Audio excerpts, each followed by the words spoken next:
Hey guys, welcome back to ArtosisCasts. We got one more fantasy game here. It's going to be fantasy going up against air. We've seen a lot of air lately on this channel. Well, fantasy too, of course. But air is really developing as a player right now. He is someone that was a punching bag for years on this channel. Like every air game was a loss for a very long time, but he's really developed quite a bit. He's gotten so much better lately. Has definitely shown us some very solid kind of late game style upgrade oriented Protoss versus Zergs. Overall, his Protoss versus Terran has gotten a lot better. We've definitely seen some strong micro play out of him. Overall, his macro seems to be pretty good. And he's a high level player. You know, he's someone that I feel like could pop into ASL. He definitely is not like, for me personally, I don't think he's like quite like paralyzed or motive level where I'm expecting them. But if air got in, I'd be like, oh, good for him. He's putting in the work. He's got the level. He's just got to get the bracket in the right day, right? Like he's got to have a day where he's playing his best games. Maybe one of the stronger pros in his bracket makes a mistake, that type of thing. But he is definitely becoming more and more solid. I'm more excited to see air games now than I used to be. I used to always know the outcome, but I don't feel like that anymore. So that's great. And of course, fantasy, you guys know I've been kind of geeking out about him. It's great to have him back, and I especially love his Terran versus Protoss style. So we're here on Knockout, and it looks like it'll be a gasless expansion. We'll see if there's going to be a Zealot made or not, because that's going to make a huge difference. If he makes a Zealot, this is going to actually become probably slightly air-favored because his probes scout in this direction. So what you do is you scout in one direction, and if you make the Zealot, it goes in the other. Oh, never mind. It's a gas. Never mind. Zealot doesn't do anything. My bad. Normally, when you put the barracks this far forward, it's a gasless expansion. It doesn't have to be, though. Normally, you'll tuck this in a little bit tighter if you're going for a factory expand. It's just, I guess there's no reason for the forwardness of this. There's like, it makes your position a little bit weaker against a dedicated rush, and if you put it up here, you're just basically invincible. Like nothing's going to kill you with the factory expansion. But yeah, it's not a huge deal to put it up here. Yeah, so not the best optimized factory, that's for certain. Not the best optimized factory. That was like a 233 factory. That's like Artosis' first game of the day factory right there. But that's okay. It's not likely to change the outcome of the game. Now, air coming up for his scout. Fantasy, of course, got over here pretty quickly, and he's going to know, okay, there's like no Zealot or anything like that, so he's going to be pretty comfortable, probably just going for like a 3 Marine Vulture expansion. And yeah, just a quick shout out here, guys. Thank you so much for tuning into ArtosisCasts. Please do subscribe to the channel. And, you know, liking videos, leaving comments and stuff like that is awesome, awesome, awesome. I really appreciate you guys hitting that notification button if you want to be notified every single day at the same time. Because every single day at 10 a.m. my time, which is Atlantic Standard Time Canada, a new cast goes up. And I think on average I've missed... Well, I got COVID that one time, and I missed like a week. But other than that, I miss like one day a year. And it's an accident, generally. But yeah, so this is actually really well executed overall by both players. That was actually really, really good on both sides. So first off, without the SCV there, that's a route for air. The SCV added a huge amount of damage there, but I think air was correct to play it like that as well. He put that heavy pressure on. Yeah, he ends up losing the probe. Yeah, he ends up losing the Dragoon. But getting him down to 1 Marine definitely makes that a lot less scary. Now, I love this from Fantasy. Look at what he's done. He's actually mined that out, and he gets a Vulture here before the SCV dies, so he still had some vision, and he's going to end up getting 2 probes. Solid for the Vulture. Solid for the Vulture. Wow, these two are playing a pretty aggressive game against each other right now. And both of them doing a very good job. Good control, good tactics. Robo coming up here for air. Looking over at Fantasy's side. Yep, just mines on the way. We'll see where he goes from this on a factory expansion. You know, the other game that we watch of him, he did a gasless expansion. And, of course, went into, like, the very fast academy and then a 3rd factory before Armory. It was crazy. And I really am very interested to see what he does with factory expansion. I've actually been utilizing some things that I saw in that game from Fantasy in my own games, and it's super fun. It is such a fun style, really. He is truly my spirit animal as far as Terran pros go. So, gonna lay some mines. Second factory gets started. And he has a siege tank out already, as well as that bunker. We'll see if he goes speed or siege mode. We'll see if he goes academy or armory. We'll see if he... Well, he should be making his eBay in a second here. Academy! There it is. There it is. He'll be getting an eBay here in a second as well. There it is.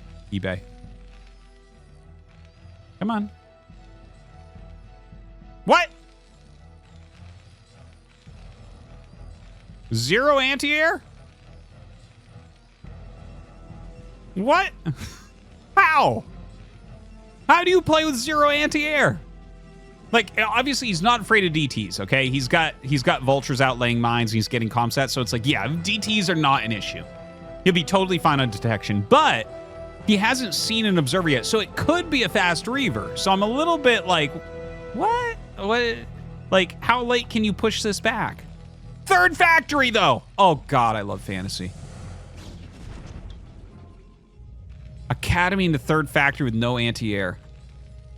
Okay, so this actually looks kind of similar to what we saw from him in the game against Rich. He's got these 3 tanks kind of moving out. The observer's coming. He knows observer's out now. So, you know, what he's done has paid off thus far. There is a shuttle on the way. So, like, he definitely does need anti-air. And we do not have that yet. Now, for air, he's anti-air against air. Oh, my gosh, I just recognized. There's not really an attack here. What there is a tactic. If he pushes up and pokes with this and then brings the vultures around, he might be able to get probes. But you can't actually fight this. And you're about to see why. Okay, so Fantasy kind of screws up on this engagement and loses a couple tanks pretty quickly. Okay, he gets a pretty good mine hit there. He took the engage, like, pretty well considering how it started. It started very poorly. Now, air actually clogs up right here, which is very, very important. Oh my God, he missed a shot on that probe. And the probe actually gets the wall up. Okay. And the siege tank just has to run back. He still has the bunker and he still has the 2 marines, so that's really good. Ooh, eats the mine. All right, Fantasy's safe. He's safe. If you lose that tank, you might be in some trouble, but he should be fine. It's 6 Dragoons. Yeah, it's annoying. Like, if he really dives, he'll have to defend there. The eBay, it feels so late to me, and I honestly don't understand how he feels like he can get away with that. It might be like, well, if he went Reaver, the little 3 factory pressure does a really good job because the Reaver has to stay back. That's probably what it is, guys, just to let you know. That's like, as a ladder Terran player... myself, I look at that and I'm like, that's too scary. That's what if they just dive with the Reaver and make a wall. I'm like, oh man. I don't want to play against that. But there's the eBay, and he hasn't been attacked by a Reaver yet. Third command center come out. This is really similar to what we saw from Fantasy before, which is super exciting. This is like exactly what I wanted to see / learn by watching this game. All right, 4 gates are going to be up. The third base is up and mining. He closes up the wall, which I think is quite smart to close that up right now. And he's coming over with basically his entire army. How many goons is this? So it's going to be 10 goons, a Reaver shuttle, 2 zealots. He has shuttle speed on the way, but it's not ready. Oh, God, he puts the observer right over the missile turret. Oh, no. Really bad for Fantasy here. Okay, and he actually does get that shoot the shuttle. I'm not actually sure exactly how he did that. I think he must have targeted and then spammed S to make that work. But anyways, that's a lot of damage. 38 SCVs left. He's going to lose the command center as well. That's a losing position there. Now, he does have some vultures that kind of get in, but they don't even get the probes. He pulls the probes before they even get any. Ugh. Not looking good right now. Not looking good right now. So loses that command center as well. Air definitely seems very, very ahead. So 57 workers against 41 at the moment. The big problem is losing the third command center. If the third command center was still alive, I'd be like, yeah, it's a bad position, but it's playable at least. Like, the fact that he has to wait probably 2 minutes to have his expansion up again, and he needs to add his factories, and he lost the SCVs, like all that stuff together. No good for him. And I think a huge part of this was that failed 3 tank push in the center. Like he just, like the tactic of poking with the tanks into the Dragoons and then like running the vultures around and trying to get some damage. It's a great type of tactic, but he lost 2 of the tanks. So he had 3 tanks and the turret not quite done when the shuttle came in and the 10 goons. If you have 5 tanks there and the turret done, air can't really do anything. You know, like you'll probably splatter his attack and be totally fine. So it kind of shows you like the small margins of error that there are. It's like, yeah, you didn't quite spot those goons coming in. You lost those extra tanks. Your third got killed. And it's snowballing a little bit right now for sure. Now he's got this speed shuttle. Oh my god, there's no turret in the main base.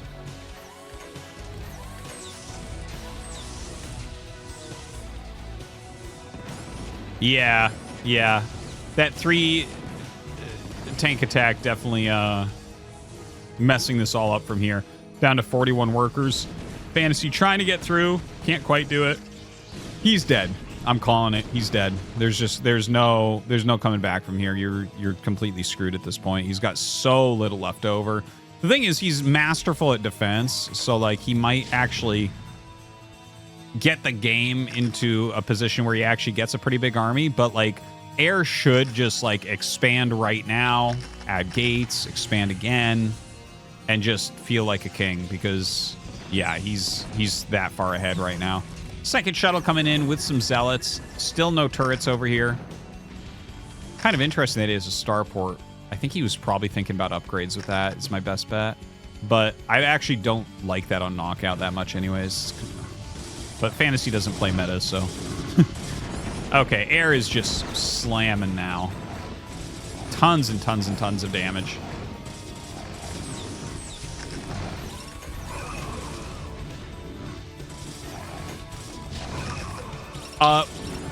Yeah, so I think Fantasy GG timing is like a meme, but it's not a meme, it's real. He's like, you can see he's not leaving this game with 26 SCVs and half the supply of his opponent. There's no way to win from here. B rank Protoss would absolutely destroy him in this position. Absolutely destroy. It wouldn't even be close. In fact, the B rank Protoss would be less likely to lose this than air. A B rank Protoss would just make Nexuses everywhere and speed zealots. And that would be it. And that's all you need to do is make Nexuses and speed zealots. Whereas with air, he's like still microing Reavers. It's like, bro, you literally don't need any more damage. You got it all. Just make an army to kill his army, and that's it. Well, he certainly is making a lot of speed zealots here. He is making a Nexus here as well, trying to get some photon cannons up for some defense. 3 speed shuttles still flying around. Like, honestly, this is somewhere that I think that Protoss players are very bad at, is recognizing when they've already done enough damage and then utilizing their splash damage instead. Like, this is a win more move. Like, do you need him to go from 36 SCVs to 28 SCVs? No. What you need to do is kill the army. You've already killed the economy. If you kill the army from here, the game ends. This doesn't help you close the game out. In fact, when I get really behind and then they start doing this, I'm like, okay, there might be, well, not this game, but just in general, there might be a chance to come back because they're wasting all their splash damage. Maybe you can hit a critical mass and do something. And I think that, like, I see pros do this wrong all the time. Ladder players, everyone does this really, really wrong, where it's like lots of win more moves that are actually win less. Okay, so air is just attacking up with the speed zealots. And yeah, just kind of clearing everything really, really easily.